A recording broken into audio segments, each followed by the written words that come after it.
Hallownest. A beautiful land filled with mystery. A place where bugs of all species could come and thrive. Civilization was very good for its inhabitants. That was until the infection and the death of the Pale King.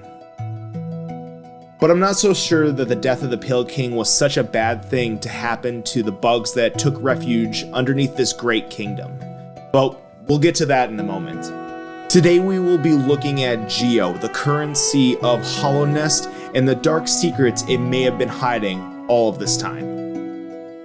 But like all great theories, I must warn you, the things that I discovered while researching this video were troubling to say the least. And if you enjoy this deep dive into the woes of this once great kingdom, make sure that you like this video. Now let's dive into the tragedy that is GEO, and how it became the currency of Hallownest.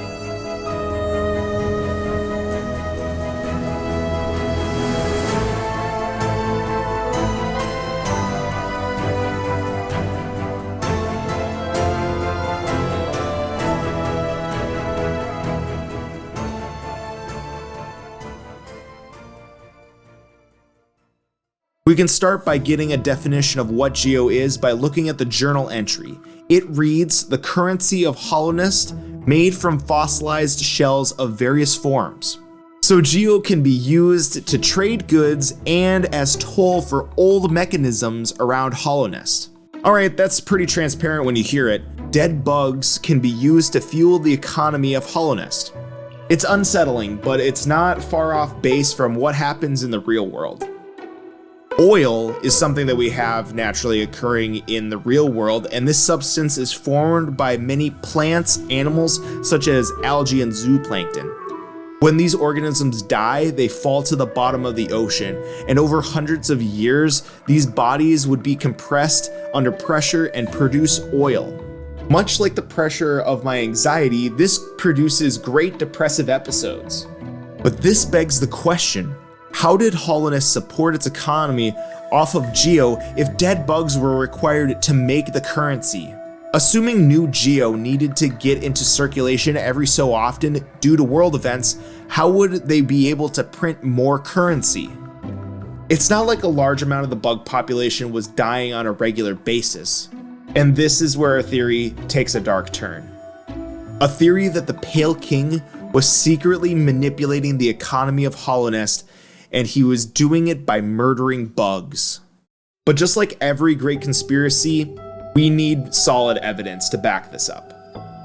So I began my investigation into the actions of the Pale King and what he did to the bugs underneath his will. It's well known in the Hollow Knight community that the Pale King was born of the husk of a dead worm. Worms are, or more accurately were, ancient beings who pulled bugs into their thrall. Now, thrall can have a positive or negative connotation to it, but it seems like the Pale King's actions had a mostly positive outcome to the bugs of Hallownest, giving them a society, freedom from their barbaric nature, and a goal to create a better future for themselves. But as my grandpa always used to say, the cleaner they look, the more corruption there is buried beneath the surface. Which is why I'm now a holy priest in World of Warcraft. Go subscribe to my guild. And my channel. That would also be good too. Subscribe to the channel. Bardoon mentions in his encounter with the knight that worms have a different perspective on death.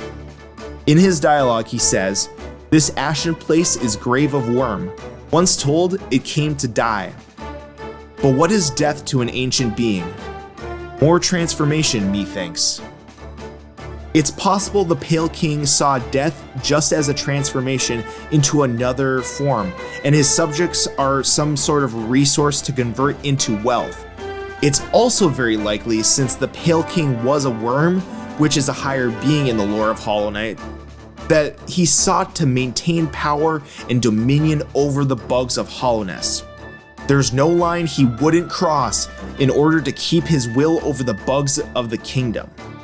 It's also possible that some bugs in Hallownest knew about this plan and became a part of the plot to collect dead corpses and give them to the Pale King. Now tell me, When was the last time you thought about the Colosseum of Fools? Kingdom's Edge is the place where the Colosseum lies, and it's also where the Pale King arrived as a large worm, transforming into his lesser form and establishing dominance over the kingdom. Think about it. Once the kingdom was established and the City of Tears was built, the city's inhabitants seemed almost hesitant to build any further into the Kingdom's Edge, apparently being kept at bay by something, making it the perfect stage to enact the horrors upon this kingdom and its inhabitants, with no knowledge from the civilians whatsoever. My thought is, the traitor lord, the one overseeing the Colosseum, made a deal with the Pale King at the start of the kingdom. If the bugs of Hallownest did not submit, he would throw them into the Colosseum to perish. It's not unheard of to gather allies to gain power and influence over people. Look at a real-world monster, Hitler. Wait, am I allowed to talk about Hitler on my channel? Okay, well, I didn't need the money anyways. Not like YouTube's paying me anyway. Hitler had many loyal followers to gain influence and political power. Similarly as well, he committed mass atrocities during his reign. The Pale King, at least in our eyes, has similar loyalists in the Five Great Knights, the White Lady, and potentially more. I believe the Pale King's motives were to create a great civilization, and to do that, he would have to make his subjects submit, if not willingly, by force. Join me, or be exiled to the Colosseum of Fools. One monarchy ruling over an oppressed people.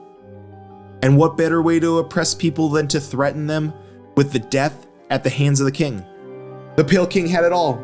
He had loyal partners of evil, he had a submissive audience, and all the wealth a greedy overlord could ever want. But just like Rome, his empire would soon fall. You see, because of his actions, the Radiants began to grow jealous of the Pale King's power. And the people of Hallownest had neglected their former god who had provided for them. When the Radiants tried to be remembered again, after being almost entirely forgotten, she ended up causing the infection. In the wake of his reign, the Pale King did not foresee the fall he was about to take. Or did he? We know that worms have the ability of foresight thanks to the lore tablets scattered around Hallownest. To combat the infection, the Pale King came up with the idea of using a vessel to seal her away. But it was too late. The damage had already been done. Most of the kingdom had been infected before the pure vessel had been found, sacrificing not only his kingdom, but his kin as well to save his power. And so we find this once great king of Hallownest in his palace, alone and cold. If you don't believe my theory, that's totally fine. I totally get it. There's plenty of other theories out there that stick a little bit stronger than mine. But let me ask you this one thing. What were the last thoughts of the Pale King? What does the Dream Nail tell us about the Pale King? No cost, too great. Hallownest is a beautiful place that was warped by the very thing that has thrown our world into chaos. Power and money. But it's not like these things are inherently evil. They do change a person, they can corrupt somebody, and they can even destroy you if left unchecked. Maybe we should take the words of the seer to heart. Maybe we should gather essence of our past. Maybe we should learn from our mistakes and hold close to the things that matter most in this world. People. They're more powerful than any wealth could generate you. Thank you so much for watching, and I'll see you in the next one.